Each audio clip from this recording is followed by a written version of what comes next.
Good evening, everybody. Welcome to another Thursday night live stream here at Yellow Belly Tabletop. How are we all doing? Hello to Hugh in the chat.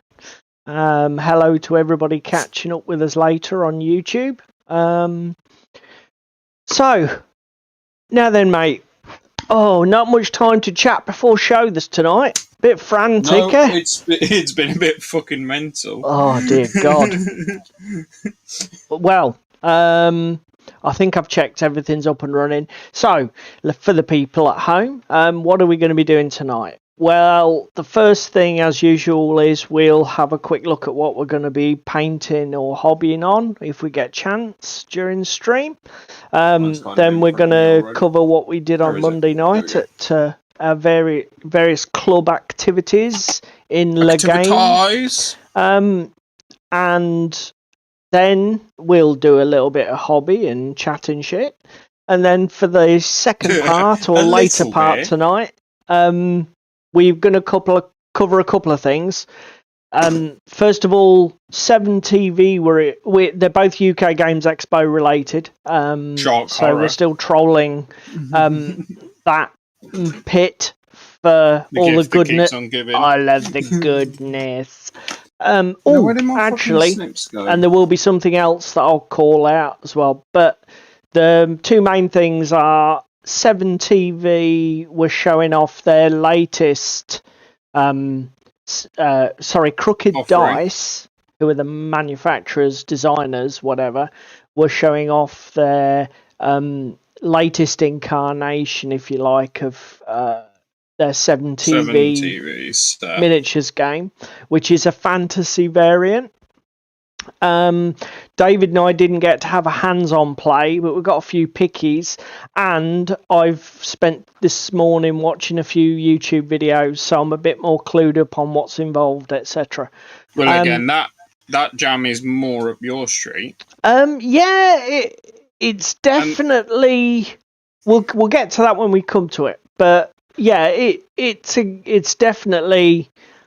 It's always appealed to me. I've played a couple of games at cons with themed games. It's one of those sort of systems that really takes any skin you want to put on it really well. So if you want to create a game with the feel of a Bond movie, there you go. If you want to create a game with the feel of some sort of like 70s sci-fi TV show, there you go. You know what might be good? What? Like a Call of Cthulhu style. Mate, they've already got it.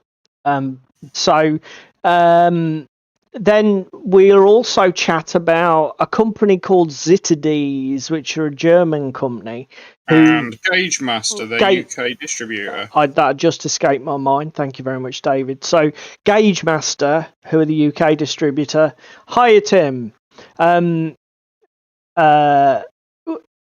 Gaugemaster had a stand at UKGE, and we spent a bit of time chatting with them and cooing over the fantastic offerings that they'd got in terms of terrain. Some of us put our money where our mouth was. Yeah, you dropped some cash there, didn't you? Yes, I did. You can tell us later what you bought. But yeah, so we'll be having a chat about them and showing off some of their... Because I think Gaugemaster, as the name would suggest, are classically associated with the model railway scene. But obviously, it just goes to show... Did you bloody tell... You told Tim, didn't you? I mean, there is somewhere a video of my reaction to his surprise, and Paul was actually rather offended because I was a little bit indifferent about it. Yeah, I did message Tim, and Tim said, I said it wasn't good TV, that's why it didn't go on YouTube. Just like, oh, he's back. What's he fucking doing back here? You on holiday or something? Thank you very much, Tim. So it's Ziterdes.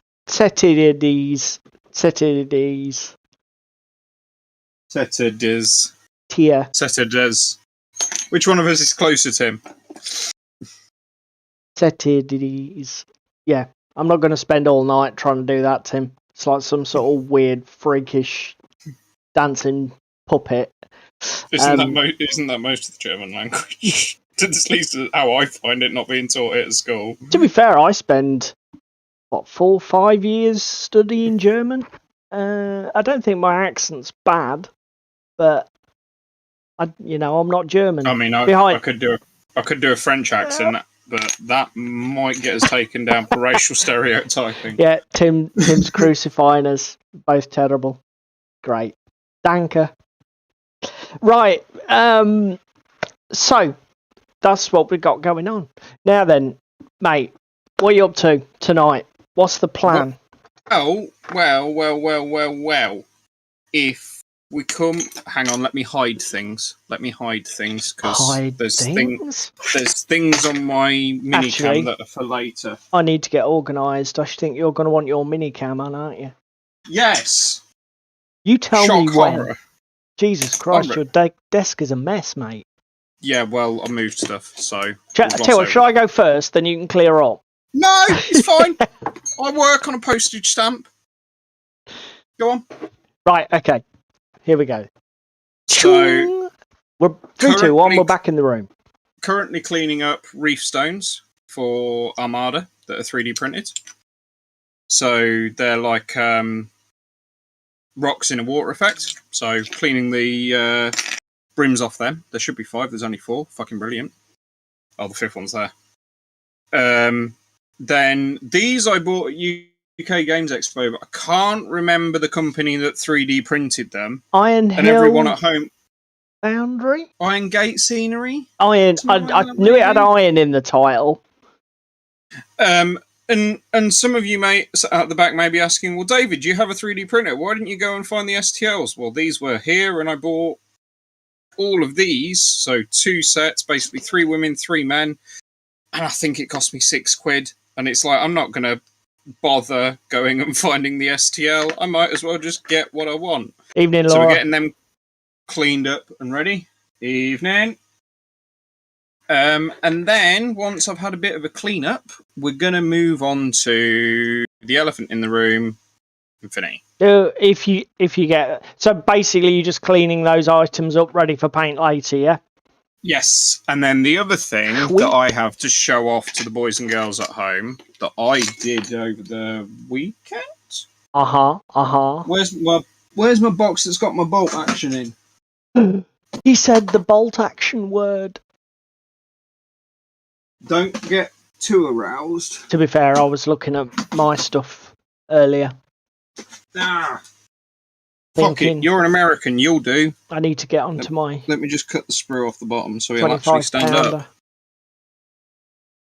There we go. Oh, yeah, you sent me pickies of this. Hi, Crispin. With an American full scale. Excellent. So the only thing I have left to decide is whether I want to put the tank commander in here or whether I want to button the hatch shut. Well... That is basically it. What are your thoughts either way? See, part of me says, sorry for all the motion sickness at home. Put the tank commander in. Okay, nice. I can paint a German up for once. Second thing is, why would a tank commander be sat out the top of his tank when he's driving through the middle of a fucking war zone?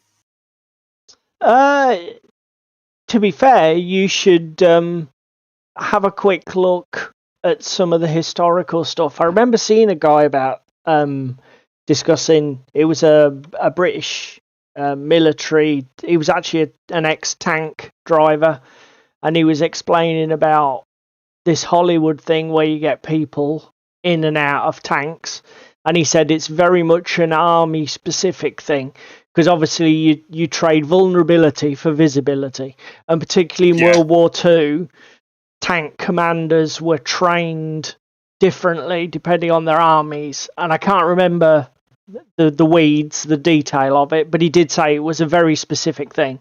So for some nations, you'd often see commanders hatch out, even in quite active fire situations, because they want the visibility for, not being taken by surprise. Jumped, etc. But yeah, that is my German Puma built. The only downside to it being an Italeri Warlord kit is this.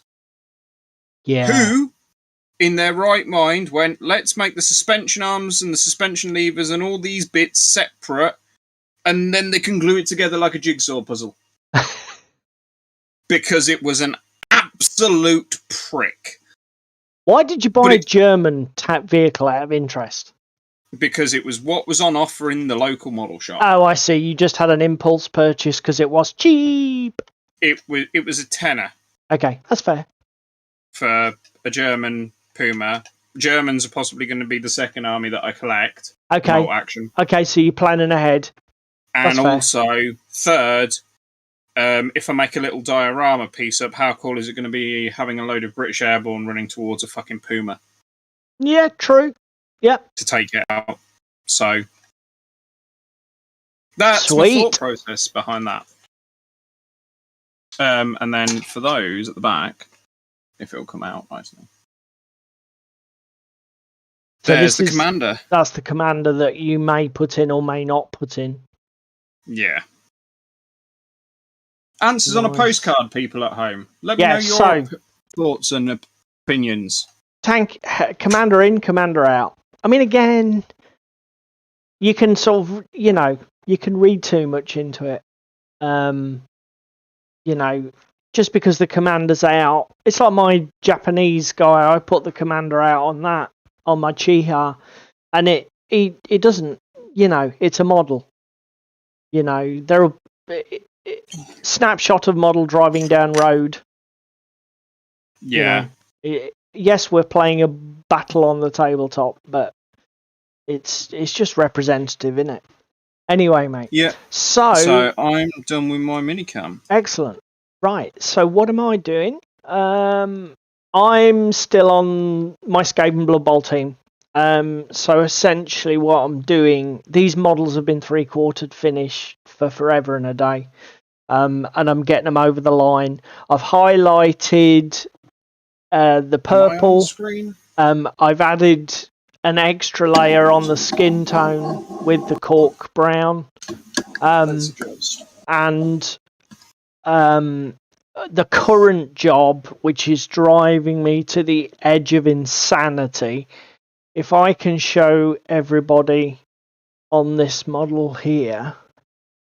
So you like rat tails, don't you? If I take this one, so the tail has got a base coat of this brown. And what I'm currently doing is painting in a highlight colour on every segment of these tails. And this is taking forever. The people might be saying, why the hell are you doing it that way? Why don't you just put a colour on and then put an ink or something to shade the grooves? And the truth is, I tried it, but the indentations are so shallow, I couldn't get it to come clean. It just didn't look right. Plus the fact it's circular, so anything you put on it flows around it under gravity and gives you an even colour all the way around, and it was driving me bats. So unfortunately, I've got 5 more to do, well 4.5, but I doubt I'll get them finished in 2 hours because it's a crazy time-consuming paint job, unfortunately. So yeah, that's what I'm going to be doing if I get a chance to do anything, because you know how it is. Sometimes when you're on live stream, you don't get a chance to do much. Chat's busy away there. So just Tim and Chris been having a chat. Tim,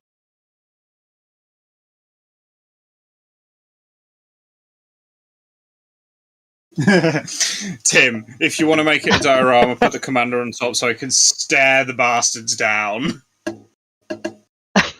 Why not? Why? I mean, true. He might be surrendering. He might be telling them to go. No, he's not French. He might be telling them to go away and stop being so foolish. Could be all sorts of reasons.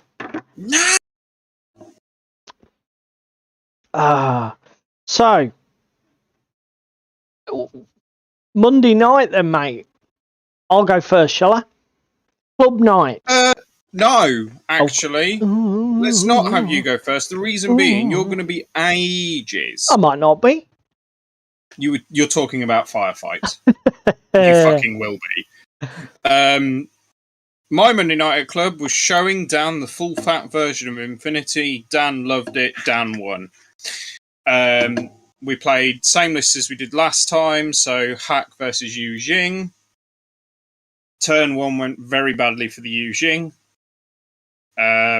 Basically did nothing. Well, that's you're always doing. You're in first turn. No, but as in I went second and was still doing nothing because he'd basically run all the way up to line of sight on other stuff. Oh, right. Sounds like he played a good game. Then the second turn, it all started going a bit Pete Tong for him. He shot 1 or 2 of my units out. True, Tim. True. And then I bought the absolute onslaught and took out 2 of his units. Then into turn 3, took out another 2 of his units. But then played bloody Benny Hill chasing down a guy with an objective across the board to try and make it a tie, and I failed. So Dan won. Yeah. Okay, cool. That's how Infinity goes. So did you play with all of the hidden ninjas and hidden, camouflaged, infiltrate, surprise attack, MSVs? It's the first time I've ever hacked in Infinity. Okay. And managed to lock his facade down. Okay. It's the first time I've ever done close combat in Infinity and absolutely butchered his Qujari with a ninja. Yeah, they're pretty tasty, ninjas. Bit squishy. You want to make sure you win that combat because you're not passing any armor rolls anytime soon. But they are pretty tasty at getting through. And then, yeah, that was about the extent of it. Really, awesome. It was a good night, and then we finished up slightly early, so we had to wander over to what you were doing. Yes, so as we mentioned last week, Ricky bought the new Firefight by Mantic 2nd edition starter set. So we played a game with that. I played the Marauders and Ricky played the Enforcers out of the box. About 800 point lists-ish.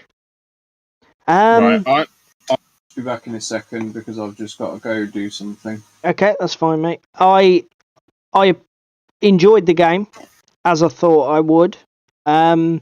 We did call it a little bit before time. I think we called it on turn 4, and it's technically a 5-turn game.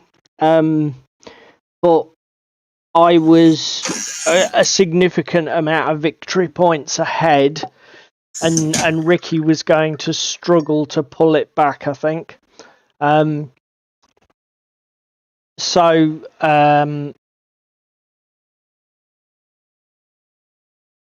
Thoughts. I think I definitely need to play more games of it to feel that I understand the sort of core mechanics of it properly. But it flowed very smoothly, considering neither of us had played it in the flesh. I was just going by what I'd seen on YouTube. I didn't even own a rulebook. I had a quick scan of the free rules from Mantic's website. But I mean, considering we got to turn 4, and to be fair, we could have played a full length game. We just called it early because I think it was 9-5 or 9-6 victory points, and the way that the models, we'd both lost so many troops. It was unlikely Ricky was going to be able to hold the objectives and claw the points back. So, I mean, you know, I don't think you can complain at all about a game where 2 brand new players can get through it in 3 hours.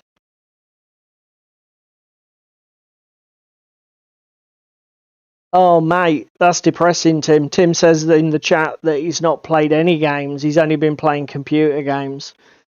It's funny, actually. Everybody sound... again, you guys, I know Crispin's often at work, but what are we up to tonight? Are we doing hobby or what? It's funny, Tim, because for me, obviously, playing games is the biggest part of the hobby for me. I mean, I do the painting and everything that goes with it. But if I didn't play the games, there wouldn't really be any motivation at all. I'm not one of these guys who would fill up a display cabinet of models for the sake of filling the display cabinet of models. That doesn't float my boat at all. To be fair, so I feel for you, mate. That's the other thing with lockdown, etc. We were playing digitally to make up for the fact that we couldn't play physically. Yes. By using the likes of TTS, etc. To play Commander games and other things. I know from what we've discussed on stream before, Tim, that you've still got issues a little bit. COVID and sort of like stranger danger and all this. But have you got a friend who can come round for games? Can you game at home at all? I mean, when lockdown did finally start to relax here in the UK, for example, I had a friend Patrick who came over, painting some Grey Knights. Hugh, excellent. Tell you, what are you painting, Hugh? Are they the are they the Terminators or are they the standard Grey Knight chaps? I'm having a fight with a 3D print. I found some Grey Knight Terminators the other day that I'd forgotten I owned. I got them for Space Hulk, because in the OG Space Hulk you could take Grey Knights. They added them in one of the supplements. Of course they did. Crispin goes to his gaming club on a Sunday. Oh, nice one. Fucking hell! Hugh has just sent me a picture of his Grey Knight. Incoming to you, Ginge. That's gorgeous, dude. I shall have a look. It's on the Book de Face. Facebook, right? Okay, mate. Yeah. Do you try and get a game in every weekend, Crispin? Are you a once a week gamer? For me, once a week is pretty much the given. Well, it's the thing that I aspire to. Do you know what I mean? If I don't get a game in, it's like, we had issues in Butte where the gaming club was cancelled or Patrick had work issues. We'd always arrange a board game night. With friends, because I want to get my gaming fix every week. Yeah, every weekend. Yeah, I'd go mad, I think, without it, Crispin. You're mad anyway. So yeah, that's I mean, what about you, David? I mean, obviously we did a bit of digital interaction, but your club was off for ages. Did you game with the guys outside the club? No, not really, because again, all of the terrain was locked inside. Oh, that's true. Because downsides of having club terrain and having guys that don't like. Again, Ricky wasn't back into the hobby at that point. Yep. Because Ricky took a hiatus. And the other thing is that I'm not belittling Whole Beach Club, but there is an awful lot of 40k and just 40k. Yeah. Okay. Not expanding horizons or trying new things so often. That is getting better, though. It is getting better, but again, particularly with... I suppose going back, was it 2 years now to full lockdown? Yeah, exactly. That probably would have been more of an issue. Oh, well done, David. Sorry, Hugh, I can't operate a phone. I've just sent Hugh his own image back to him. Okay. GG, David. GG. Excellent, mate. Well done. Because I'm not special. Oh, dear. So, because I was just following on from your point, do you know what? That's one of them things where you've got a club that's got a good terrain set collection, you do tend to let your personal collection suffer, don't you? Yes, you do. Because I found that when I moved to Scotland, you know, I was totally reliant on Patrick pretty much for anything. I'd got a few foreground buildings and an old Citadel mighty fortress, and that was pretty much my only terrain.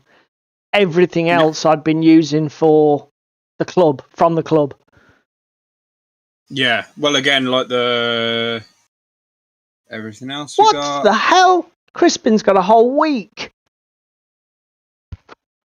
Dismiss. So we control a narrative league. So when we have 4 campaigns, 4 weeks. Saturday's 40k kill team at the hobby store. Friday Lordship Battle. Saturday kill team at the hobby store, and then Jesus! Sunday for the narrative game. That's Saturday, and then what? Sunday is a league game or what, mate? Bloody hell! And this is your sort of homebrew kill team thing, or? Because I think when you mentioned it last week, you said the people at your club don't tend to run like games as they are. You said they tend to tweak it or whatever.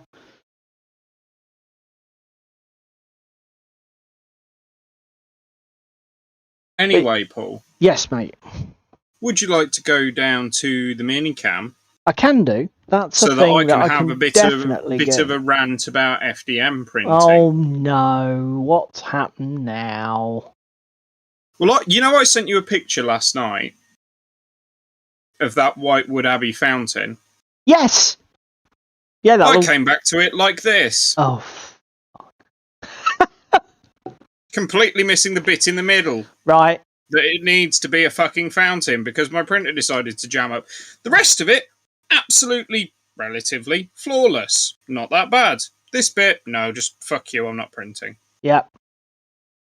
So, yeah. I'm gonna probably bastardize this piece, take the grinder to this and cut it down. Yep. Make it a pool. And then try and do it as like an icy pool. Not necessarily for the Well of Dreams and Sorrows event, but just a iced piece of scatter terrain that's half height for, or a little bit obstructing for miniatures. I was just thinking, mate, hold up. Back this up a step. Could you just glue a statue or something, a miniature that you can paint as a statue there, or do some sort of conversion where you can get like a statue, I don't know, and then do like a water effect coming out of its mouth or something? Like continue making it a fountain. What, just get like a 28mm mini and print him? I mean, because the print is so clean up to that flat level top. Yeah, that's what I mean. I'm going to use it. But you know what I mean?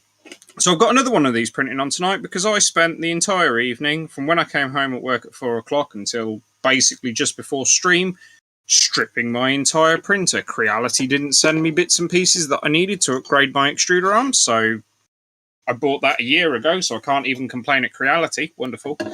But then I pulled all the hot end out, put a new nozzle in because the old nozzle I had was absolutely gunked. Tim says just cover it in snow and then resin pour it. I mean, I think that's... Surely we can come up with something. Yeah, but that's what I'm going to do. I'm going to just take this riser out of the middle of it. But why take it out? Surely we can come up with something that we can modify or make fountain-esque. Christ almighty, there must be something. What is the centre of that? Where's my Swan and Morton ruler? By Swan and Morton, I mean a scalpel. I mean, can you even 3D print? 15. Just go on bloody Thingiverse and Google on Thingiverse, I don't know, vase or something like that, or bowl. Just 3D print a bowl and glue it on. Could. Or I could just reprint it and then just have this one as a big circular pool. Yeah, okay. I suppose you don't need two fountains. Although... No, because you can have a snow-affected fountain and a not snow-affected fountain. That's a beautiful terrain piece for Malifaux, Mordheim. Think of some more. Fucking anything. Any urban, fantasy, medieval...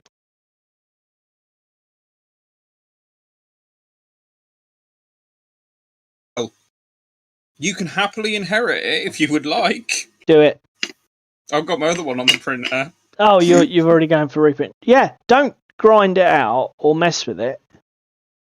I'll just trim the edges up. I'll bring it on Saturday. I will find something to make that a fountain again. Oh, also, look.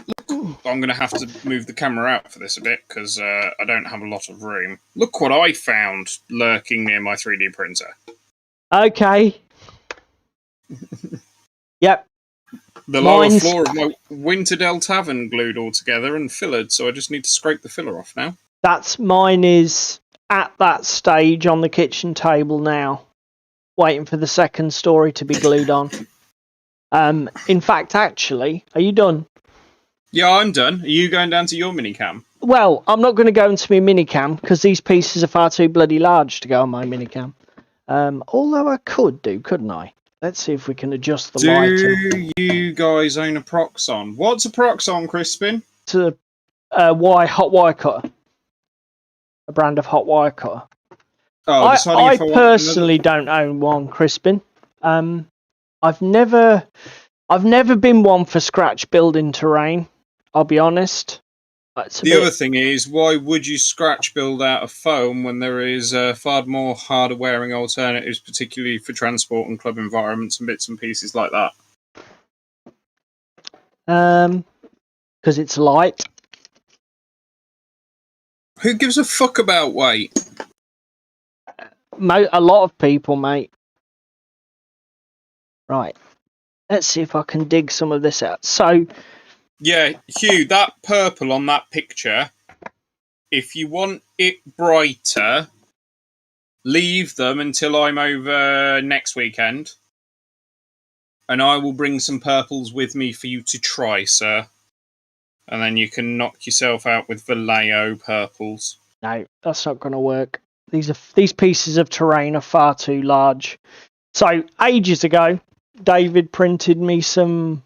Fucking nearly 2 years ago. It came up in my Facebook memories or Google photo memories the other day. So David printed me some terrain that we're going to use for Frostgrave, and I finally got around to assembling it this week while I was off work.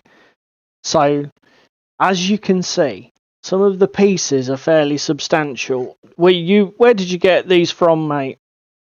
All from printablescenery.com. There you go, everybody. All from Printable Scenery. From memory, there's the observatory, which is this lighthouse, one, I think. Yeah, the one with the big old thing that I can see on screen now. Yeah, I didn't know if you'd moved on to the next one. There's the observatory, the ruined lighthouse. Oh, Jesus! Am I just making you grab them all now? No, it's fine. I was going to do that anyway. So this is the ruined lighthouse, isn't it? No, this is not the ruined lighthouse. I don't know. I'm waiting for it to catch up. Am I actually live with stream? It is. Yes, I am. It is bloody huge. That's what she said. No, that's going to overexpose it. Come back. So it's like a ruined tower with an attached building. It's like a large building with a corner tower. I don't actually know what that one's called. Bloody massive, I'd call it. Let me. I shall. Now go then, this have is the lighthouse, because this is the one Yeah, you painted, isn't it? Yeah, the lighthouse is the one I've got that you've Yep. seen me all finished up. And David's actually already finished his version of this. So at the moment, Yeah. I've just assembled the pieces, and next job is to apply filler. This is like a hull of a boat. Yeah, it's called the Ruined Boathouse. And it's got like an attached dwelling that's in ruin.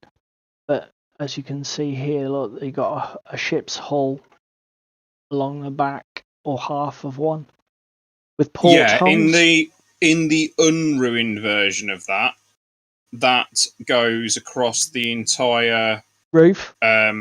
Roof. Yeah, and it's the roof of the building. And then this is just sending me shit on Facebook. I don't know if this is some sort of little chapel. It's got stairs going up to it. It's quite a narrow little rectangular building with a very steep roof. No, that's just a normal house. Is it? Yeah. That one's quite a simple one. That was only in 2 parts. And I think that's me done. Yeah. No, you've not got your ruined watchtower that you got paint on. Oh, that's here. That one's already started.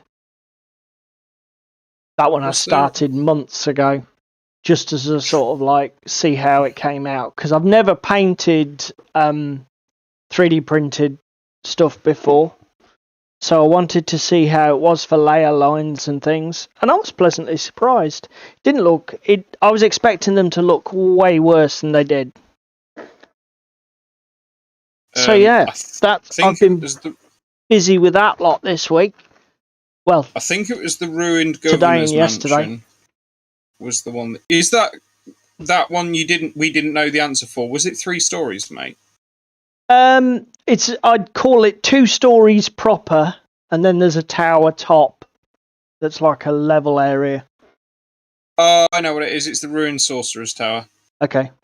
So yeah, you've got the ruined boathouse, the ruined small cottage, the ruined observatory, the ruined sorcerer's tower, the ruined tavern, because I did print you a tavern, because I wouldn't have printed one for me without printing one for you. So you got that somewhere. Oh, for fuck's sake, who's messaging me from work at this time of night?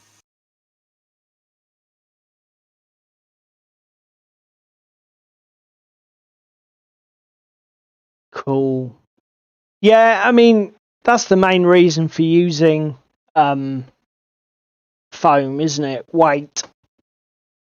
Because you can build massive things, and they weigh nothing. And some of the polystyrene is actually quite resilient. You know, it's only that really cheap, shitty, expanded stuff that just crumbles at the sight. Crumbles if you look at it funny. That's no good, but there's a lot of good uses for polystyrene. Right. Let's go see what Crispin's put on my Facebook. Our lads was using polystyrene and hot wire on his recent 40k table build. Jeez!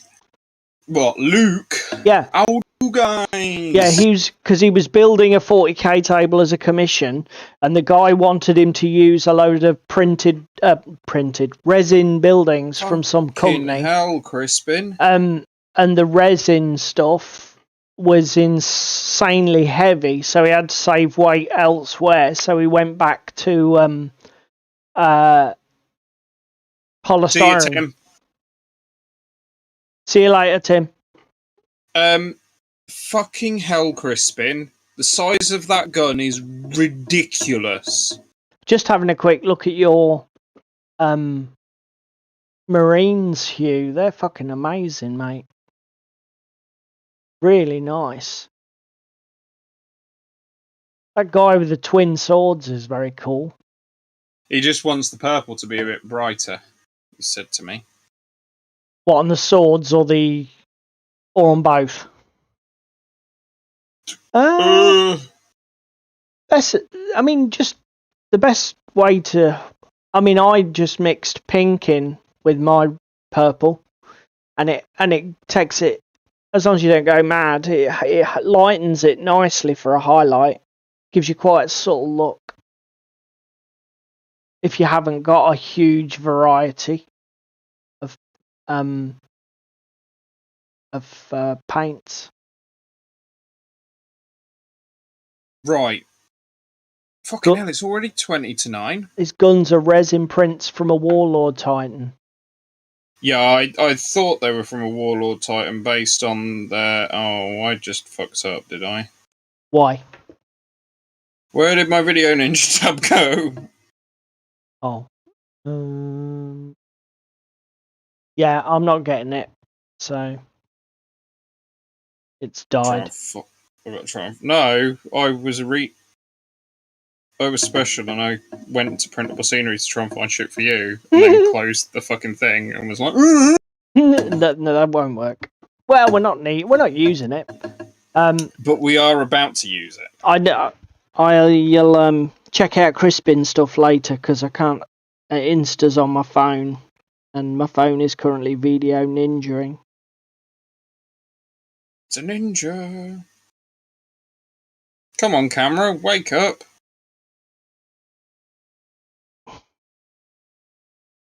Come on. Start. Right. Ginger. I have a question for you. Yes, mate. Go for it. It does require the use of the desktop cam. And I'm in wide angle mode. Bear with me, because it looks fucking horrible.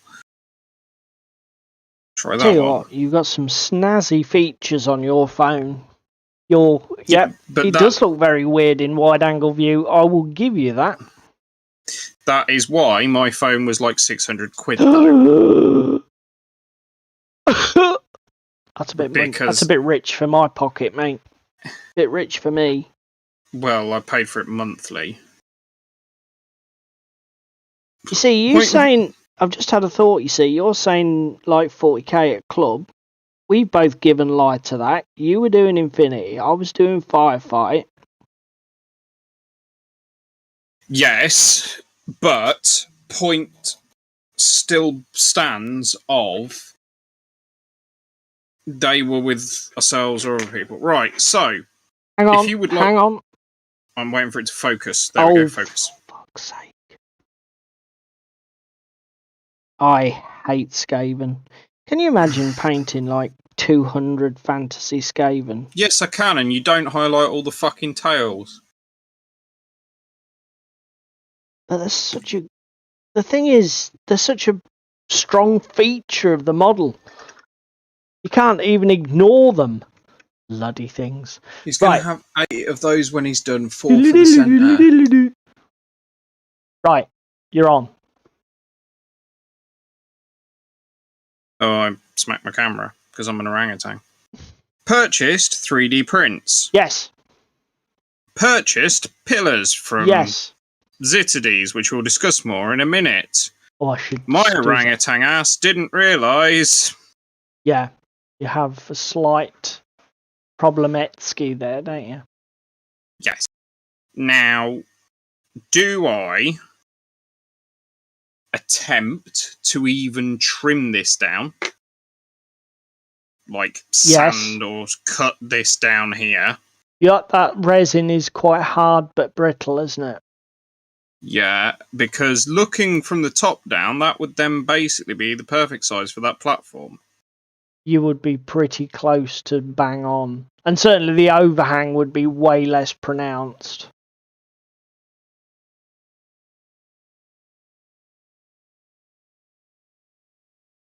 Do you know what, though? Here's a counterpoint. It is just like a stone moulding. Can you run some filler in the gap? No, because I want to magnetise them. Oh, yeah. So that I can have them either down or on the pedestals, because I have 6 statues, but only 4 pedestals. Okay.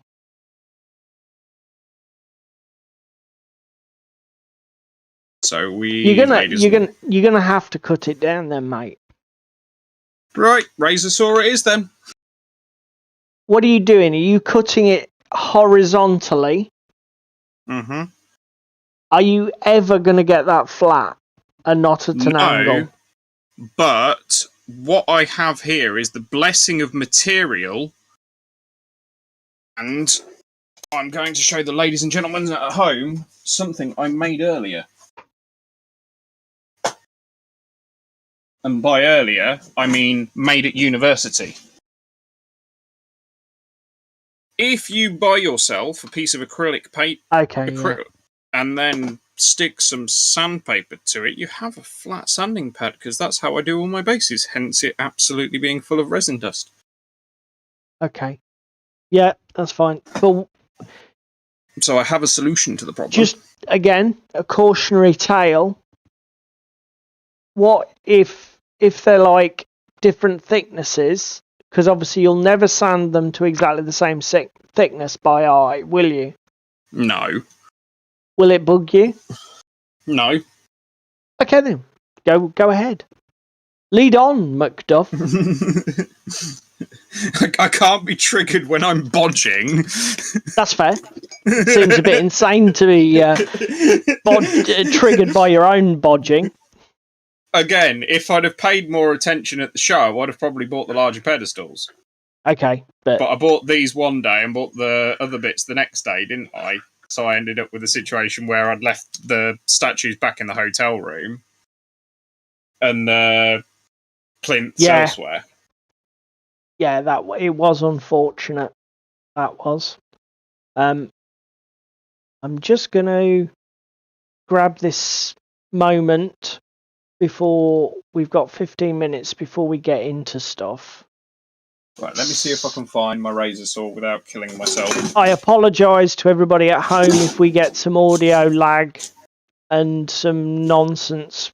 I'm just trawling my photo folders to find... It shouldn't be as bad as you trying to use the internet. Let's put it that way. Yeah. Fuck. Right, beer, go in the window. Move my phone out of the way. Because I just noticed, did you see Crispin's comment? He's obviously stealing ahead of the main event, and he's already started checking Ziterdes website. And he says they do an amazing German castle. Dwarven castle. Castle. Yeah, the German castle. German company has a fucking hell. This resin is hard to cut. I refer the gentleman to my previous comment about very hard but brittle. I'm waiting for you to get halfway through and then shatter it with the looking razor saw. No, I'm okay. I've got a plan. This is I might not have many fingers left after I've executed the plan, but I really shouldn't be also fucking cutting next door to the beverage that I'm drinking from. Do you know what, mate? I'd forgotten how good this stuff is. Mm-hmm. I'm looking here at David's photographs. It's bloody amazing. I think that I have a kinky razor saw and I don't like it. That's the last one. Got a bit of a bend to it. Stop it. It's kinky. Yeah, it's kinky. I've got a kinky saw. At least you've got one. Yeah, one better than me. You just have to borrow mine all the time. At least we can borrow each other's tools now. That is true. It's so much easier than being half a country away. Bingo. Right. Fucking hell.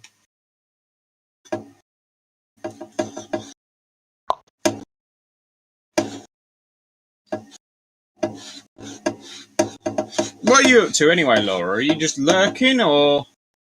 Use a Dremel? Yes, Chris, but I can't use a Dremel while I'm streaming. Because everybody will get very shouty and annoyed at me.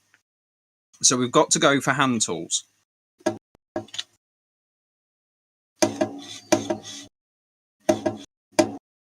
Let's move my microphone away from the things that are clicking.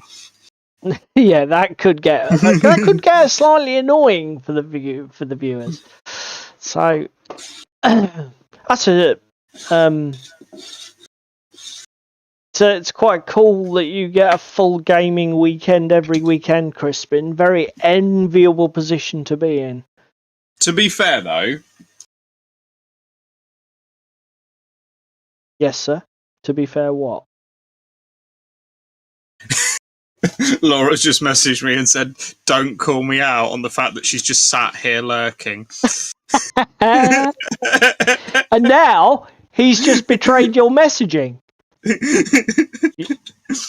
Could be worse. I thought the entire idea of you lurking and Hugh being here was you were both getting hobby done. We were providing a public service, but clearly not. What hobby do you do then, Laura? Are you a painter, or do you do crafty stuff, or what? Hang on, I'm getting angry messages typed to me.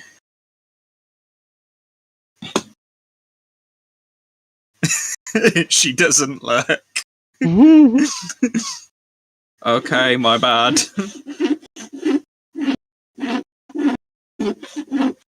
That's moderately annoying.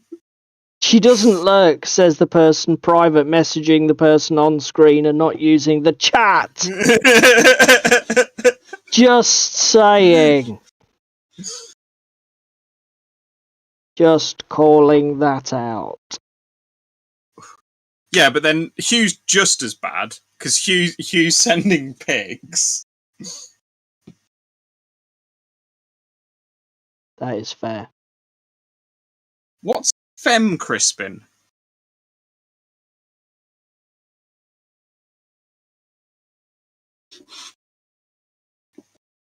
FEM? Is it an acronym? I don't know.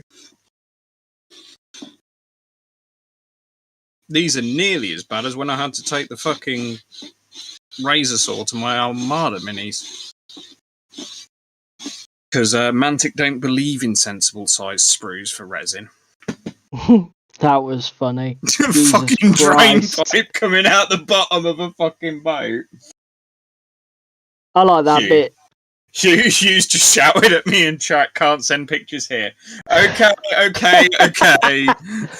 Hugh makes a very fair point. Valid.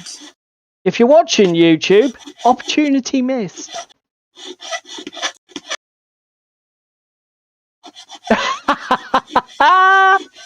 Got me, Paul. There you go, you see. It sort of is the definition, frankly.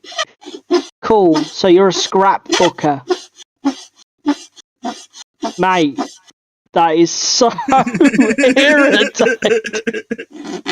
Oh my god. What's the opposite to ASMR? Me! Jesus Christ. Right, I'm going to just turn my mic off. Do you know what you should do? If you do that to...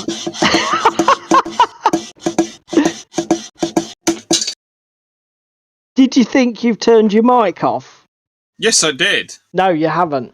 Whatever you think you've done, you haven't done it. Where was the audio coming from then? Is there audio on fucking Video Ninja? I don't know, mate. I can certainly hear sort of like a rocking, clacking sound. Can you hear me calling you a cunt, though? Yes. So, where's that from, then? Have you not disabled your webcam microphone again?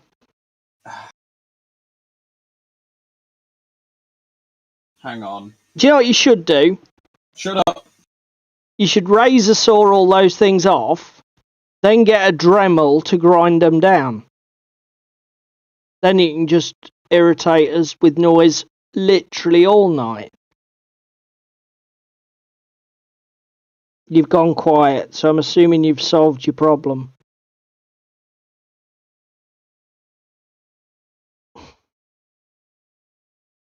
Can't hear you now, mate. So whatever you did, you fixed it.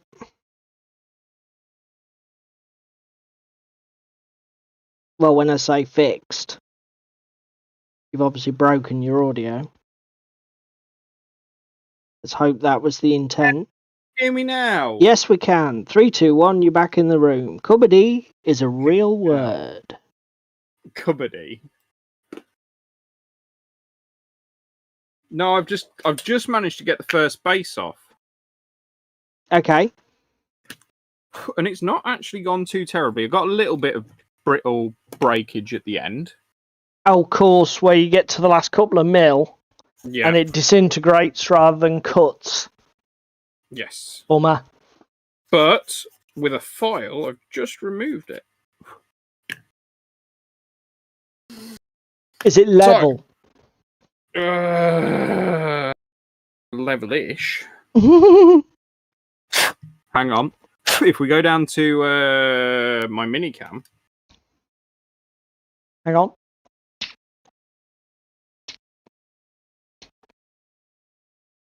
I would say that's pretty darn fucking level. Stand it on the table. That'll be the best way to tell. Now spin it. Yeah. Bit of a lean. No, it's not bad. Yeah, also, there is a bubble in my mouth. No, that's fine. Yeah. Good job, sir. What's that? One down, 4 to go. How are you for? How is it now? 5 to go. Oh, that's pretty much bang on, isn't it? Yeah. And the other thing I'm just thinking is, if I took a Dremel with a sanding pad and took this little plinth off here, it is literally the same size. Yeah, but you want that seam. That seems a nice visual detail, don't you? Yeah, I suppose. I don't think you want to run into... Yeah. Then I need to find the centre of them all and drill them and put magnets in and not fuck up polarities. Oh, magnets is easy. I mean, to be fair, drilling the holes... Drilling the holes into brittle resin? Yeah. That could be fun. I tend to drill plastic and metal. I don't tend to faff about with resin. But... Shall we, seeing as it's basically 3 minutes to 9... Yes. Talk about Ziterdes while we've got my minicam live then? Well, I've just turned your minicam off. Well, if you didn't turn my minicam off, I was going to show the boys and girls at home other things that I purchased. Okay, so you want to show... Well, so the first thing we'll do then, we'll show what you bought from Gaugemaster. Actually, that's a good point. I probably should bring up their website. Yeah, you can do that a minute. Just let me finish this. Where did the grass go that I bought as well? This tail ringlet. There it is. Green, green grass. Blue, blue sky. So yeah, that wasn't terrible as plans go. It worked.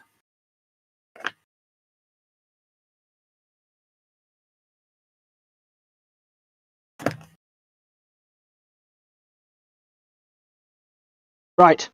Are we ready? Calling that done. Yep, calling that done. Boom. Right. Okay, sir. So going back to your miniature camera. Here we go. Hello, Michael. Good evening, sir. We're just going to start discussing a German terrain company called... Now, we've had coaching from a German on how to pronounce this. I think it's Ziterdes, or similar. But also, we won 2 world wars, so... Hugh's just called that. He's just said, David, not happy enough making irritating noise, he then starts singing. Mate, welcome to my world. Fuck me. So, first thing I bought was a pack of 4 statue pillars. So these are from this Ziterdes, yeah? They're all from Ziterdes. They all came pre-leveled as well, nicely. So that's their grinding, is it? That's their grinding. Nice. And then they've got some nice cracking and other details, like a chip taken out the corner of this one. And these are moulded resin, yeah? These are moulded resin. And they weren't that dear. I think they were only like £3 or £4, weren't they? They weren't expensive. They weren't expensive, and it considering was I'd already bought these, so these were those were them. the Ziterdes on the Gaugemaster stand, and the statues were that Iron Hill Foundry, Iron Gate scenery. Iron Gate scenery, Iron something or other. The next thing I bought, I need to zoom out for this. A arcane circle / tablet / nice bit of area terrain to put some snow effects on. That's really nice. Just bring that into the camera a bit, because there's runic detail. Yeah, there's nice runes like a clock face going almost, all the way isn't around. it? Yeah.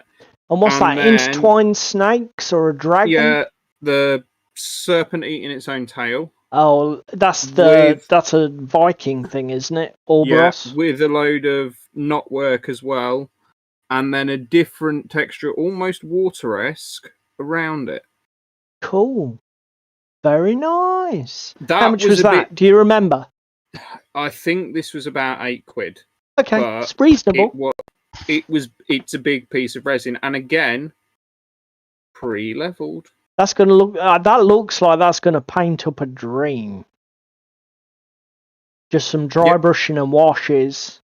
That could be amazing. Then the last thing I bought was this from. Oh yeah, I remember this. Which is Alpine Meadow Static Grass.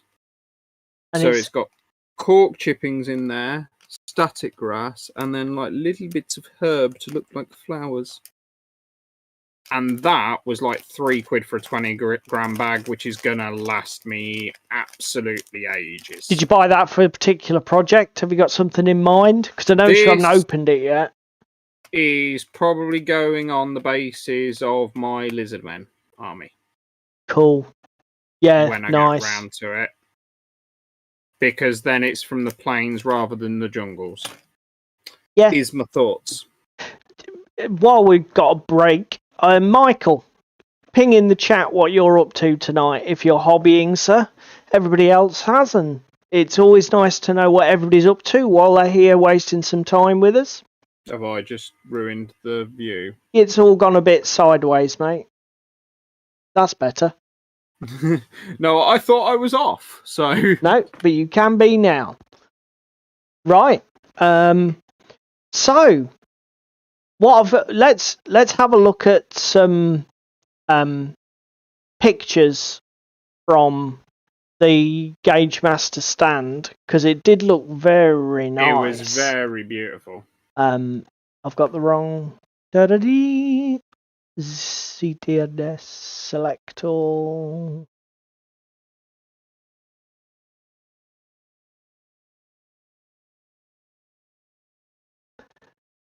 Slideshow. Pause. So essentially, mate, they did a whole range of stuff. A lot of cast resin, wasn't it? Yes, but also polystyrene as well. So they had some display cabinets with like little mini dioramas showcasing their various little pieces. So let me finish my bit. I think these rocks are like that foam. Is it it's like a dense polystyrene foam, isn't it? And then you've got the crystals, which are the cast resin, painted beautifully, mind. Yeah. Because they had a nice riverboard, didn't they, as well? Yeah, because they did the actual boards, didn't they? Mm-hmm. So what were they? 2 foot by 2 foot squares, or 4 foot by 4 foot squares, something, weren't they? They weren't. Yeah, they were quite small. Probably 2 by 2 foot or 2 by 2s, and they basically came pre-healed, sanded or textured. Yeah. Pre-painted, and then you've only got to put your static grasses on or your water effects. Yeah. For some reason, they managed to display these upside down. The boards had like a pre-paint pre-texture finish, but all of this stuff that you're seeing here, all these cast resin pieces come unpainted before everybody gets really excited. There's no pre-paint option on these, but some of the items. There is, however, some buildings done in the polystyrene that were pre-painted and textured. Yeah. Some of the detail pieces on here, like the altar and the rotisserie pig. The pig, yeah, it's just crazy. Such nice. Well, they even had like little sprues of just glassware, didn't they? Yeah. For a tavern. Yeah. And chairs and tables for the taverns and everything else. Here's the board that David was talking about. So there's the board itself, and then you've got other terrain pieces which are like set-ons, like that carved eagle's head. That's that dense polystyrene. That was a set-on. The hill is the polystyrene. Now, what did he say the water effect was? Was it the Vallejo one? No, it wasn't. It was the one that they had. It was Woodland Scenics? No, it wasn't Woodland. He did. I do remember the guy saying how he did the water texture. Bear with me. Let me go to Gaugemaster's website. Because I assume you're on Ziterdes' website. I'm not. I haven't got any website up yet. I'm just. These are the pictures. No, but I'm saying you've got it in the background, ready to go. No, I haven't yet because I knew it would lag the stream out. It was, by the looks of it, from Dulux Materials because I remember the packaging. Because Dulux Materials have also got a rocket card glue on their website just here, and we'll have a look at it later. But as you can see, these gates, this gate here with like the spell effects and the colours, these were amazing, weren't they? These were they clear acrylic or are they just paint effects? I can't remember from memory. Which is that there? There's like the spell gates that they had on the board. Do you remember the one with and they had the village board next door to it? Yeah, come on now. I'm not entirely sure. David may have taken some close-ups. I think they're coloured acrylic. I don't think that's paint. But I could be wrong. I'm 90% sure that's not. I think that's an acrylic colour effect.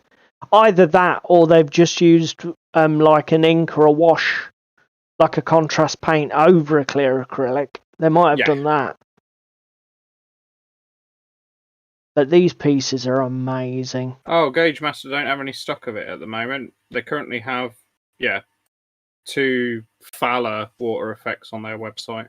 They're definitely clear acrylic of some kind. But it was a really attractive little display. And this was the village scene. Again, showcasing a ton more of their product range, the buildings, market stalls. You've got the resin animals. Look at the detailing on these. All these inserts and insets are available to decorate your village scenes for the Dungeons and Dragons players. Just bloody marvellous. Yeah, because I think Ziterdes is the tabletop side of Knock, who make that static grass. Okay. So Knock is the people that do a lot of stuff for model railroad, static grasses, trees, all that kind of thing. And then obviously they've made a sub-brand called Ziterdes that does a lot of the fantasy terrain or sci-fi, basically gaming terrain. Right. Because it says about it down in the bottom. Ziterdes, your online shop for tabletop games and wargaming accessories. Not only find ready-made tabletop terrain pieces, but also everything your hobbyist heart desires.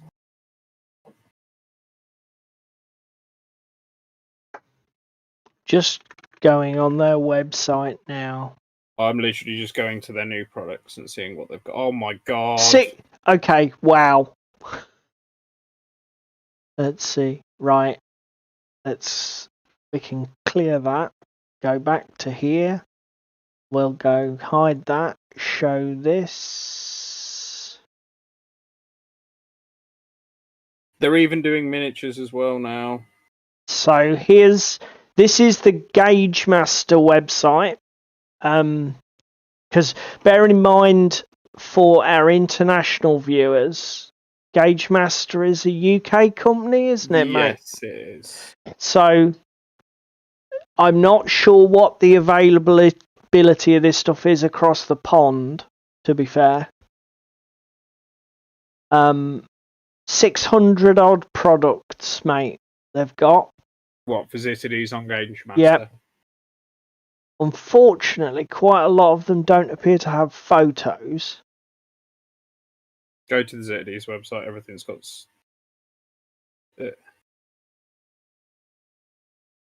Yeah. Okay. For reference, that circle that I bought is €9.99. Because there's one a similar size that's also €9. Let's go to Ziterdes.com. Wow. Look at it, mate. Oh my god. Again, It's like we gorgeous. saw the Dwarven Hall columns. We saw those and like those. Oh, those are figureheads. So, products, buildings.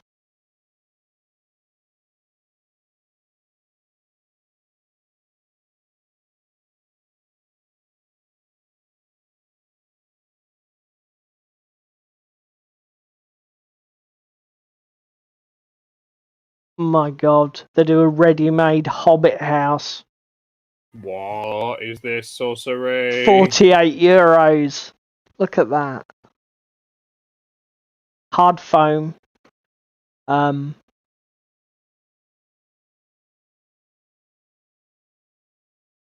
again, the Dwarven statues were foam because they're quite big.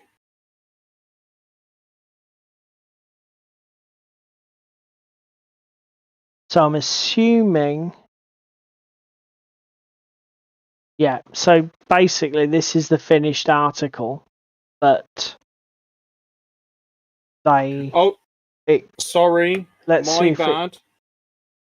Those 4 plinths are listed at €8.60 on the website. Excellent. So I was looking for the actual... This is what you get.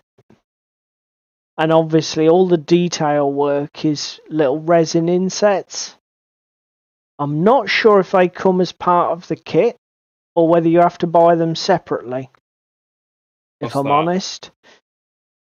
This Hobbit house, it looks like you may buy them separately because I think it's showing it with 2. Yeah. Okay, so you get that and then you can decorate the front as you like. Looks like there's multiple options, but they need to be bought separately by the looks of it. So... Yeah, but then it also allows you to build it how you want it. Yep. Every cloud and all that. But there's some nice pieces. What? Oh, what was I going to do? I was going to... Oh, bollocks. Just have a quick look at this dwarfed dwelling. A dwarf house? I thought all dwarves lived under rocks.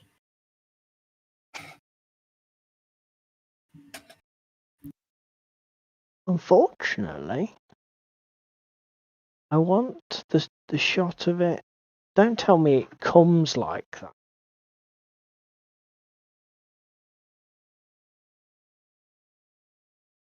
There isn't actually any pictures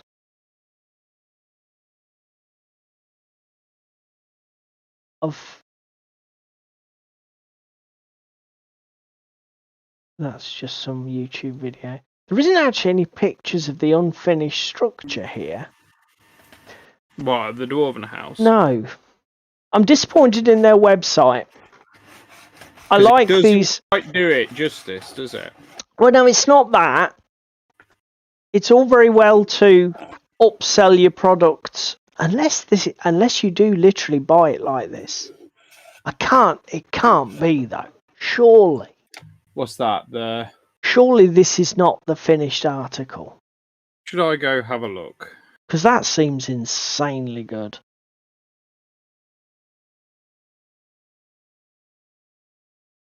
That does seem very nice. It's got €38.99. it can't be the finished The dwarf article. house is part of a small series of 3 dwarf buildings, blah, blah, blah. It's a hard frame structure and achieves extraordinary results in the area of stone and wood structures or grains that are second to none.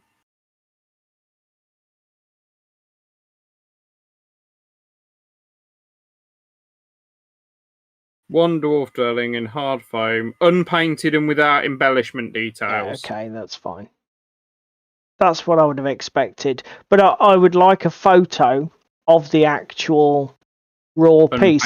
Article. You see, like these, I've just gone to the pyramids, temples, and ruins, and there's this like, what do they call it? The source of souls. It's like a magical fountain. And this second picture in the gallery, here's the raw product. This is what you actually get, and it's nice to see. Do you know what I mean?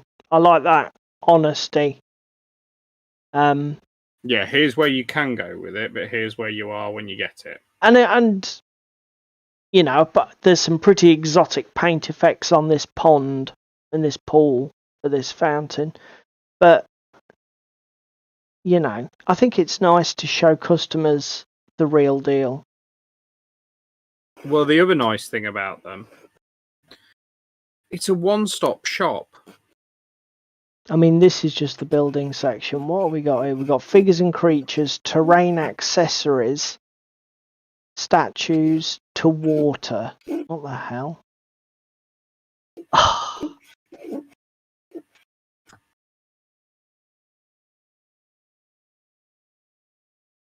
What's that? Transparent water drops. What the hell?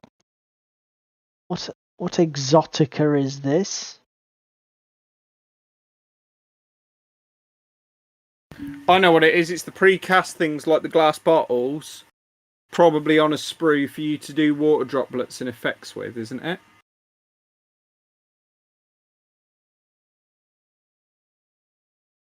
I don't know. I shall read the description. Maybe it's some sort of water effect.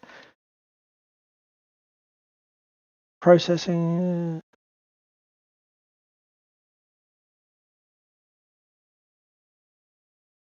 Yeah, I think it's a water product.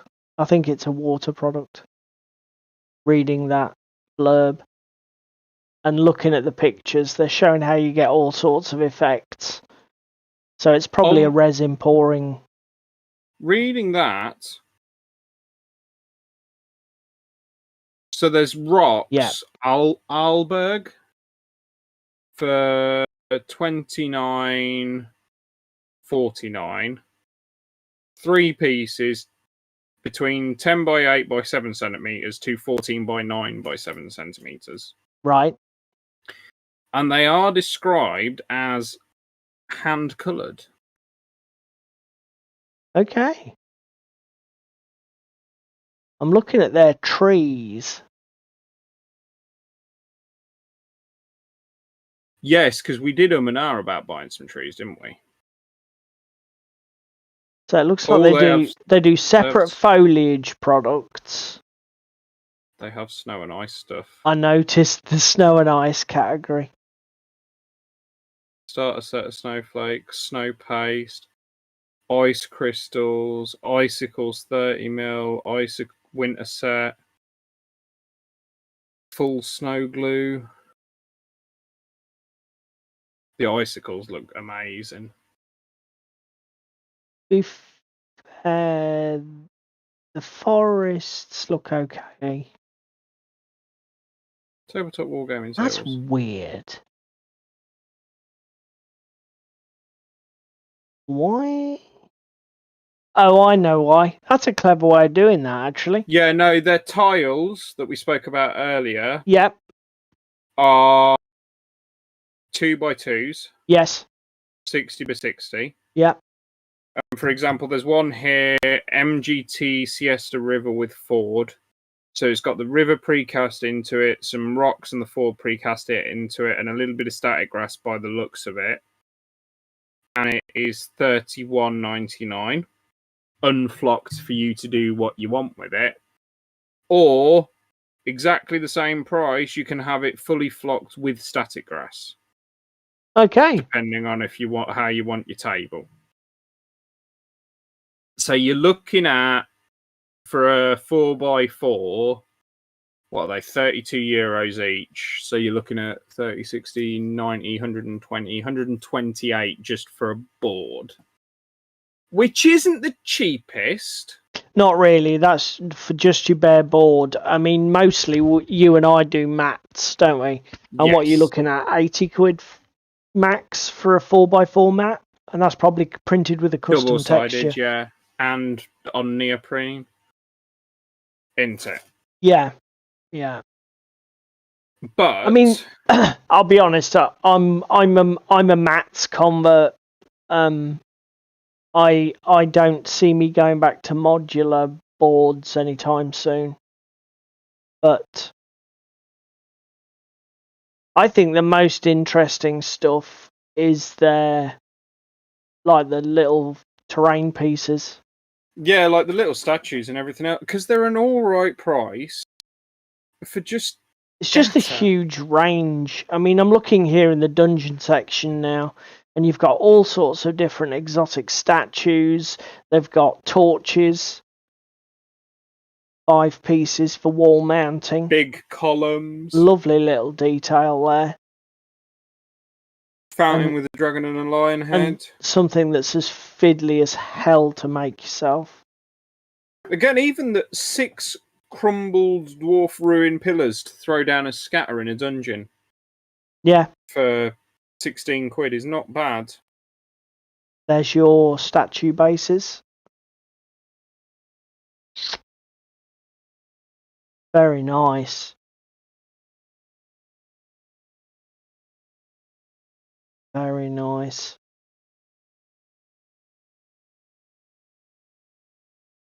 Dunkelstadt Inn and Tavern. Again, this is this compressed foam stuff. And it is quite resilient, isn't it? Yeah. I mean, if you're playing with metal models and drop them, you're going to make dents in your paintwork. And, swords and that will spike it. But plastics won't. Plastics will bounce off it. There's not many people who use metal models anymore.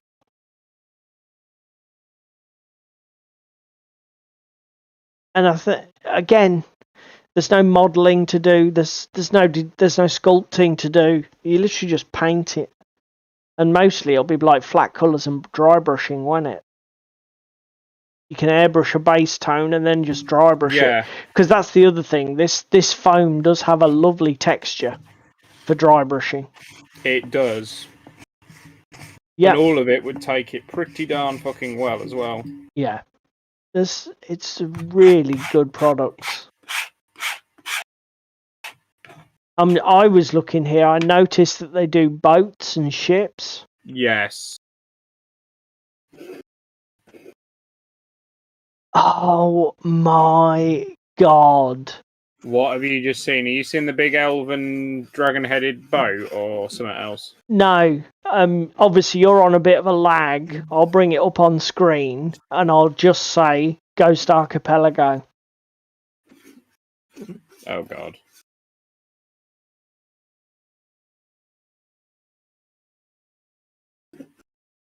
Is it a big ass pirate ship? Yeah. Better than that. Oh, it's a shipwreck. Look, that's the raw foam. Holy sugar plum. That's pretty banging. That's tasty. That is a very nice terrain piece to decorate a That's €45. That is very nice. Very nice indeed. I mean, they do the proper ships if you want ships. These look like they might be historical because this is a caravel. I'm not an expert, so I don't know how historically accurate these are, but they do look nice. Looks like you've got to rig it and all and that yourself, though. You're just literally buying the hull. See again. At least they do show But you. again, half the battle. They do show you what you're actually paying for, which is that. Oh, what? Versus GW terrain of here's a nice, very beautifully painted picture of it, but Yeah. actually you've got to paint all that and there's a billion details on it and you're going to want to stab your eyes out. Yeah. So, there's Ziterdes, a company I'd never heard of before UK Games Expo this year. No. And then the next thing we want to talk about. Yes, so one of the other things that we did see briefly at UK Games Expo was Crooked Dice, who are a games company that make a game called 7TV. They had a stand showing off the latest version of 7TV, called 7TV Fantasy. So, now let me go to 7TV Fantasy. This is what they were showing off. And we've actually got some pictures of their little layout, which was very nice. Now, let me go to here and go to that, and then we go to select all, slideshow. So 7TV, for anybody who doesn't know, is a miniatures skirmish game which has a core rule system, and the idea is it's themed around television and film. So a lot of the terms and jargon that they use in the rules are deliberately chosen to evoke that idea of a TV show. So like your warband members are referred to as cast, and you'll have stars, co-stars and extras instead of like heroes, sidekicks and grunts, for example. So they use a lot of very evocative and weird language, but essentially it's just a skirmish, miniature skirmish game, which is themed in all sorts of ways. So they've done a core one, which was sort of 60s and 70s TV. The next one was the Apocalypse one, which was sort of like Mad Max and zombie apocalypse type theme. Then they did Pulp, which is TV sort of 20s, 40s, that sort of era, very early, very old black and white pulp television. Haven't they done a Victorian set? Not Victorian, like a Roman old school set as well, like a classical set, and also a vampire set. Are you talking about models or the game? Both. So the only versions of the game are the original Spy-Fi, Apocalypse, Pulp, and now Fantasy. Okay. But, so for example, as you can see from their homepage, you can recreate TV shows and themes. So even though the games have 4 sort of discrete pitches. Like with the first one, people commonly made all sorts of things, like you'll see Planet of the Apes will pop up here in the minute, and they do lots of miniature ranges. There you go. So you can pretty much do what you want with it. Everything is vanilla enough that if you want to here's a 70s cop show, Sweeney style picture, whatever you want to do with it, you can do with it. It's a really clever little idea. The miniatures that they do are beautiful, and obviously they do miniatures. They do close copies of a lot of TV franchises and book franchises and comic franchises that you'll be familiar with. Everybody's got a slightly weird name, and they always, stay well away from copyright infringement. But it's a nod and a wink because everybody knows what's going on. Yeah.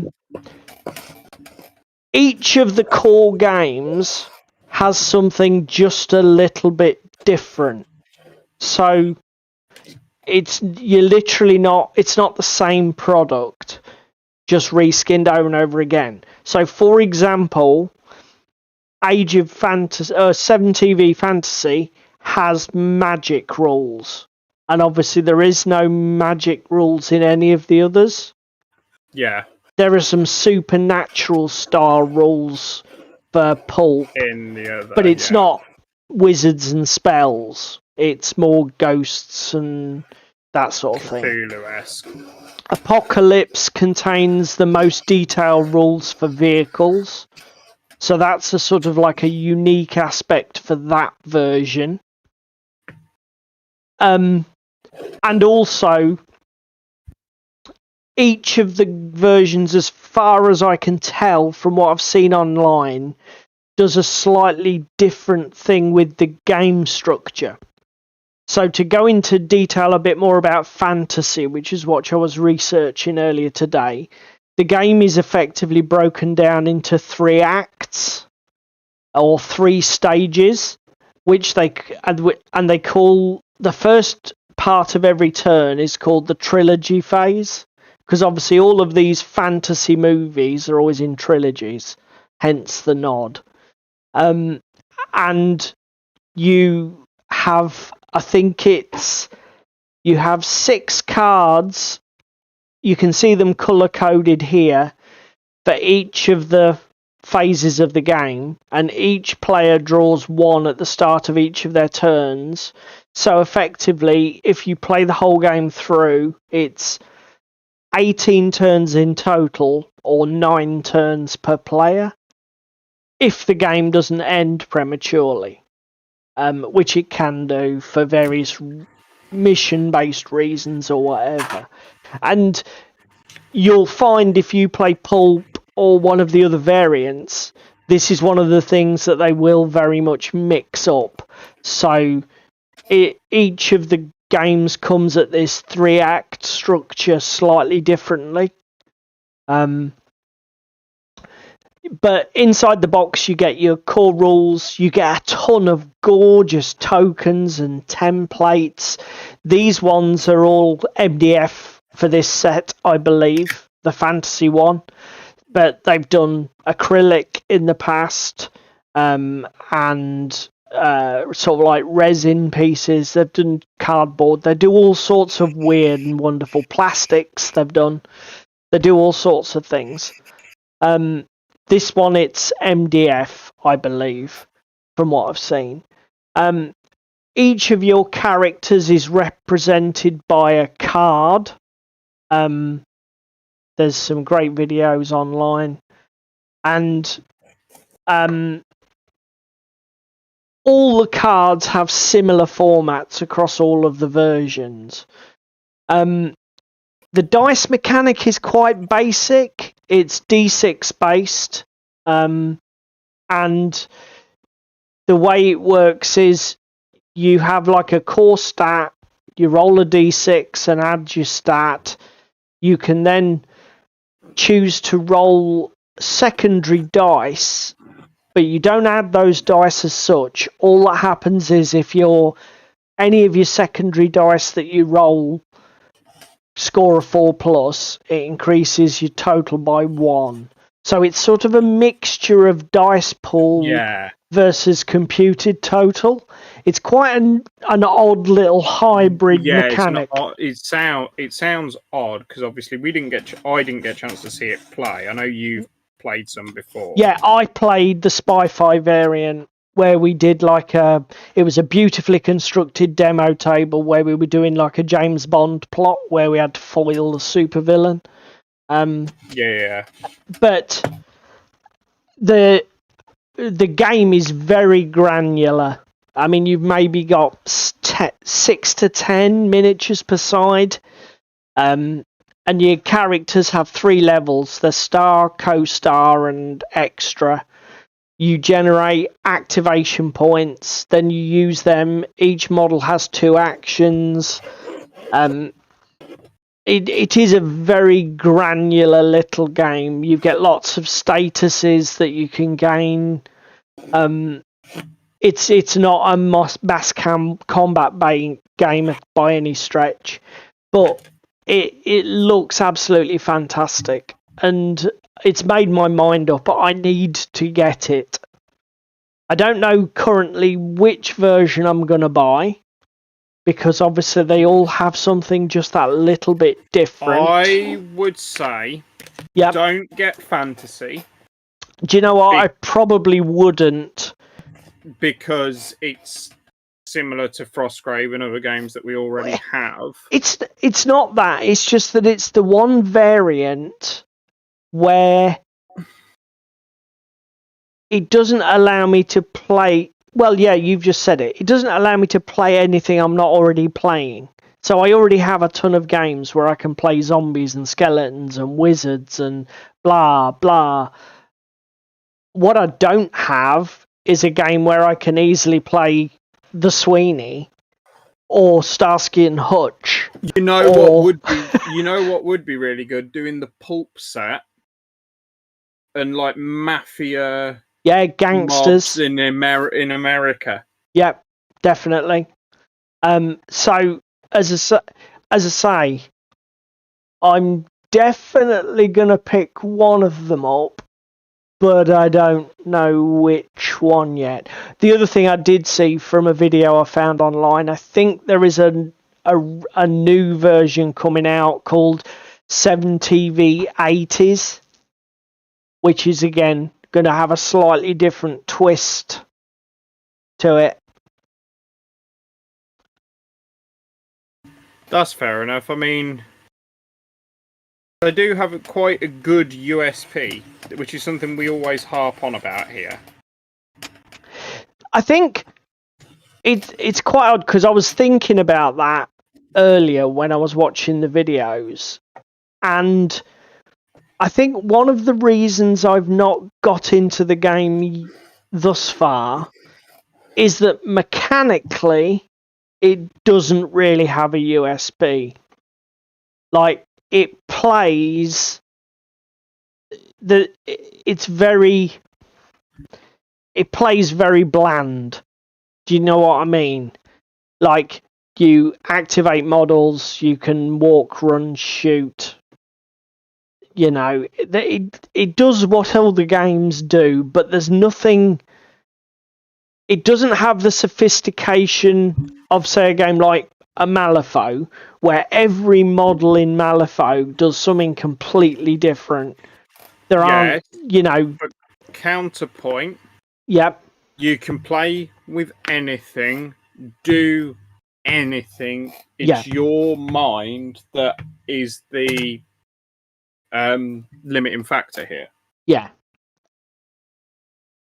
As I say, I think the reason I haven't come to it is because, and again, Frostgrave has the campaign mode. Because everything's moved. You know, Frostgrave has the campaign mode, and that is because you could level that at Frostgrave and say, yeah, but the core mechanics are so basic. Yes, they are, But that's not really the point of Frostgrave. Yeah, Frostgrave is designed to be played narratively. It is. It's what happens to your warband. What's happening to the guys in your gang? You know, how are you going to progress to the transcendence state where you can get level 20 and cast that transcendence spell? That's the arc for Frostgrave. The little missions are an entertaining aside in a way. Yeah, it's a challenge with. And I think the other thing that does the only other thing that worries me a little bit about this game is I think that to get the most out of it, you need to approach each sort of like project with the hobby turned to 11. Yes. So you want to be getting just the right miniatures to create that feel. And just the right terrain to correct that feel. Do you know what I mean? I don't think it's funny because it runs rules wise. It's probably about as vanilla as you can make a game and still call it a game. It's like one-page rules. The reason their games are so easy to play is that they're so basic, rapidly digestible, easily absorbable, and similar to each other. Do you know what I mean? Grimdark Future, Age of Fantasy, very similar games. They've just got a different skin. Also, they're not a million miles away from a certain other manufacturer's games. Yeah. I mean, there's enough differences there. But they're close enough, and they've based so many of their miniatures on that stuff. The rules wise, mate, the games have got nothing in common. I suppose they do share the hit wound mechanic, but even they don't even have I would counter that with Grimdark Fantasy is based on AOS. Then they have Regiments, which is based on the old Warhammer Fantasy Battles. No, they're not based. No, they have created a rule set to allow you to play with the miniatures. That's it. The games have nothing in common. In their DNA, the turn structure's different, mission structures are different, the core dice mechanics don't operate the same. They're very simplistic compared to the head-scrambling mess that is GW's flagship games.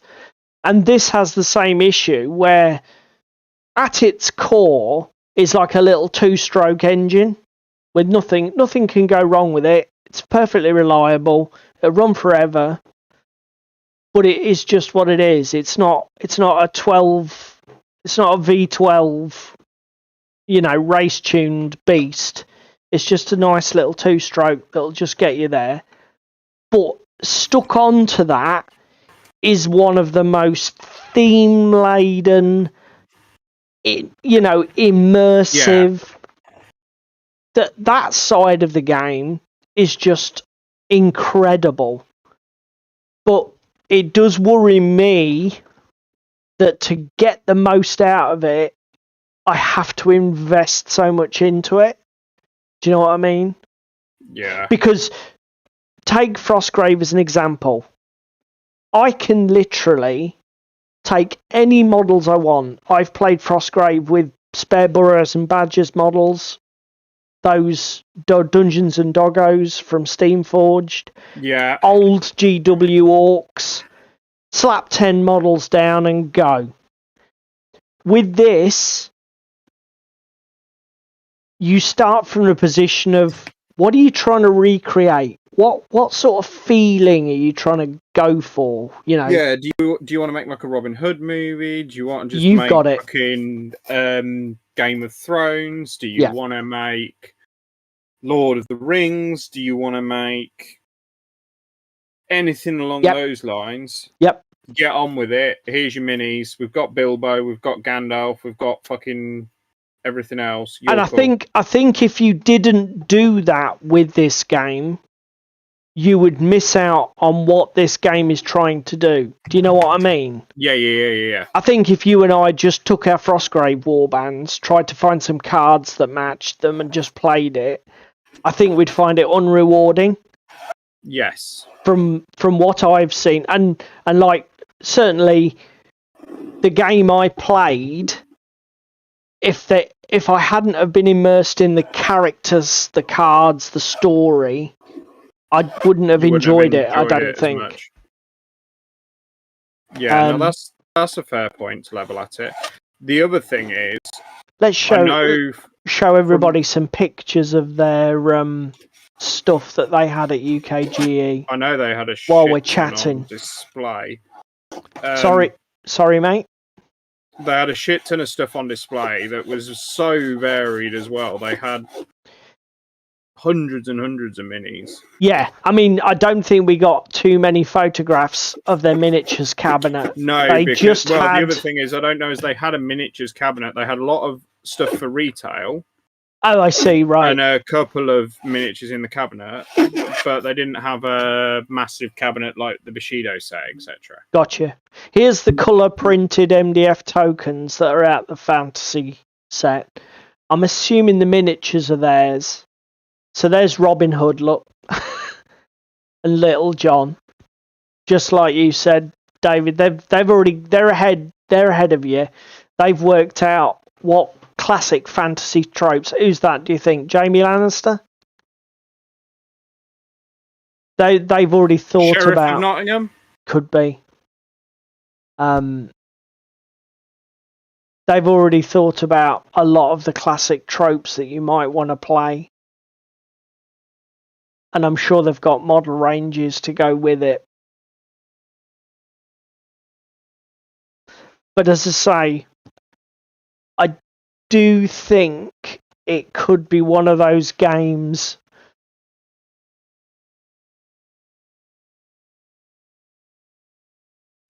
Yeah. I think we've got some sort of spammer in there.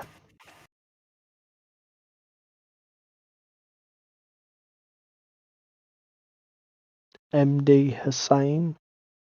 Yes, mate, whatever. So yeah, very interesting though, and having watched a ton of videos today, I've got to get a version of it. Because the other thing I love about it is the granularity of it. We said at some point about doing a A-team set, didn't we? Oh yeah, yeah. We should revive that, mate. We should. Once we've done all the other projects that we've got. Yeah. Yeah. When we run out of other things to do.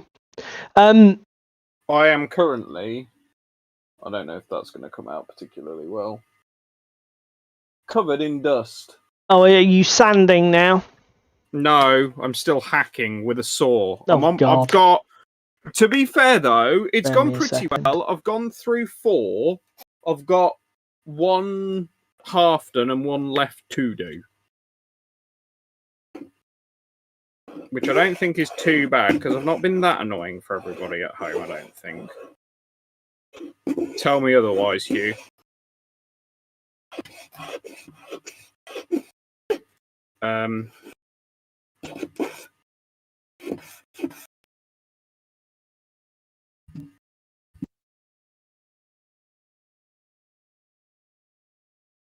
So, one last thing that I wanted to mention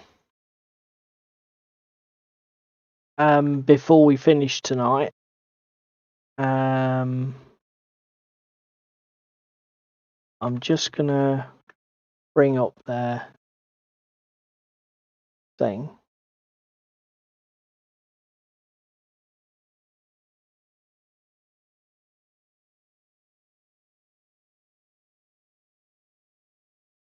Just bear with me.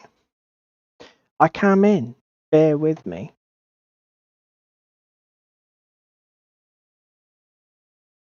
Oops. Mute. Right. Skip ahead. Are you going to talk about what I linked you the other day? Oh, Or no, we need to mention that as well. yeah, so sorry, wrong one. Click.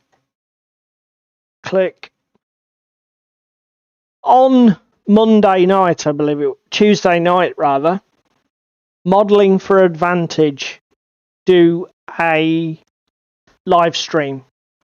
They are a group of guys who do tabletop wargaming, mostly historicals. yeah, they do a lot of bolt action and other bits, don't they? They had an absolutely fantastic live stream on Tuesday night where they had. So the first part of the live stream was a couple of guys who have got resurrected an old 1970s, I believe, board game called Kingmaker, and are going back to Kickstarter for a new version, updated for the modern day. That was okay, fine. They play through a couple of turns live using TTS just to show you it. That's nice. The second part of the show is the part I'm showing here. They had the 3 of the top guys from Battlefront who make Flames of War discussing the new British Battle of the Bulge book for Flames of War 4th edition. Is it? I can't remember what current edition Flames of War's on. But it's for anybody who's into Flames of War and their World War II historicals, fantastic deep dive onto the book, discussing all the armour, all the formations, loads of little historical nuggets, because obviously Battle of the Bulge was largely an American action, but the British were involved on the northern front, apparently, or the northern part of the American versus German, wasn't it? So, loads of little interesting nuggety pieces for people who are interested in that. It was just really well presented, really well done. And if you are at all interested in your World War II historicals, go and look at it. And I tell you what, it's got me so fired up to do some digging into Flames of War. They did a really good job of sort of like whoosh, hooking you in. I would like to counter Yes. with Flames of War is an odd scale. 15 mil. Don't be such a wuss. No, because it then means a custom set of terrain. It's fine. Stop whining. Tell him, everybody. I'm not whining, I'm just saying. Now then, mate, where's that thing? Right, let me quickly go to this. That's fine. Right, let's go to... So, David, earlier this week, when was that? Tuesday? No. Yeah, it was Tuesday. I was in the car when you messaged me, so... Yeah, it doesn't mean shit. It was Tuesday. It was Tuesday, was it? You went out on Tuesday anyway, didn't you? Yes, I did, but don't ask me where, because I can't remember why. I've been asleep since then. Oh, Peterborough. No, yeah, Peterborough. It was Peterborough. Yeah. Fucking hell, I know what you're doing more than you do. Yeah, so I was scrolling through Twitter on a vape week, and I saw that there is Tabletop Gaming live. Here we go. This weekend in Manchester. So 2-day con. It's from the guys that bring the Tabletop Gaming, the War Games Illustrated, is it? The guys behind it? I've heard of War Games Illustrated, the magazine. And there's Tabletop Gaming that partners occasionally as well. Okay. It's their con. It's this weekend. Prices aren't too bad. How much was it for a ticket? It was, I want to say... 41? Yeah, that's the full weekend, though. I think it was about 20 for the day. So was it a 2-day event? 2-day event, Saturday, Sunday. Saturday is from 9 a.m. till midnight. Sunday is from 10 till 4. Okay, classic. Shop closes, or floor closes at about 5, 6 o'clock, I think, from memory. And then the rest of the night is excellent gaming, like UKGE. Okay, and it's a mixture of board games and miniatures, whole I hobby. think it's more I'm war games reading and here. miniatures focus, but there Celebrates is some both. It celebrates games from across the whole hobby, must-see miniatures, incredible RPGs, and new board games. So there you go, everybody. I mean, it's a bit short notice for us, but I said to David, definitely we're going to keep an eye on this. Do you know how many years it's been running? Is it a relatively new one? No, but I also think it tours the UK because this year it's this year it's in Manchester. I think the other year it's been down in London and other bits and pieces. Okay, so it's not one that's been tied to a region. It's more of It's tied a to an UK thing. organizer. Yes. Interesting. Very interesting, sir. So for more information, including exhibitor lists, demo games and workshops, please go to tabletopgaming.co.uk. I'll put links in the description for everybody who's interested. But yeah, if you're looking for a weekend. Last time it ran was in 2019. Okay. Tail end of September, and that was down at Alexandra Palace. Okay, so they've had a bit of a, no doubt, a COVID-induced hiatus, as did the vast majority of the wargaming scene, frankly, and the vast majority of every scene. Excellent. Yeah, 2021 was cancelled. So because of COVID. So interesting. If you go and then catch us later, stick it in the comments. How was it? Was it worth going to? Good show. Be nice to hear, because certainly we'll be keeping an eye on it. Certainly will be, because the likes of Steamforged and other people are there. And obviously Steamforged are a major sponsor this year because of it being in Manchester. It's interesting as well. These shows tend to fall into two categories, don't they, mate? You get ones that are really what's the word I'm looking for? Niche and local. No, they're either focused on exhibitors and the company side of it, or they're more participation games like local clubs and societies, that sort of thing. And it'd be interesting to know which one this is more. Do you know if Hereward's back on this year? Hereward was not on this year. Last time around now, isn't it? Yeah, usually? Last time I checked the website, they had decided to postpone it for another year. Because I do follow their Facebook thread, and I'm 99.9% sure it's not on this year. Unfortunately, because it's just round the corner. So, that pretty much takes us to time, mate. That went quickly. And I've painted about 1/10 of a rat tail. So, I hope you've had a more productive evening than I have. I've just had a disaster on my last one. Why? Sheared off? It's in two halves. It's fine. It's the last mini. Super glue will fix it. Okay. What did you do? Breaking the legs? Yeah. Just at the ankles. It's difficult. Thing is, it's difficult. What did you do? Just snag him? Yeah, I just snagged him on the table and it just went pop. Yeah. But grand scheme of things, I'm through six miniature bases tonight. So yeah, I was going to say that's a heck of a job. To be fair, thank you very much, everybody who was here tonight, for tuning in and chat and participating. If you're catching us later on YouTube, please feel free to like, share, and comment down below. Subscribe as well. Yep. Every little helps. Yep. Do any of those things. If you can only if you can only do one thing, like the video, everything else is just greatly appreciated. Any interaction, we enjoy. And unless you've got anything else, mate, I think it's going to be pretty much good night from me.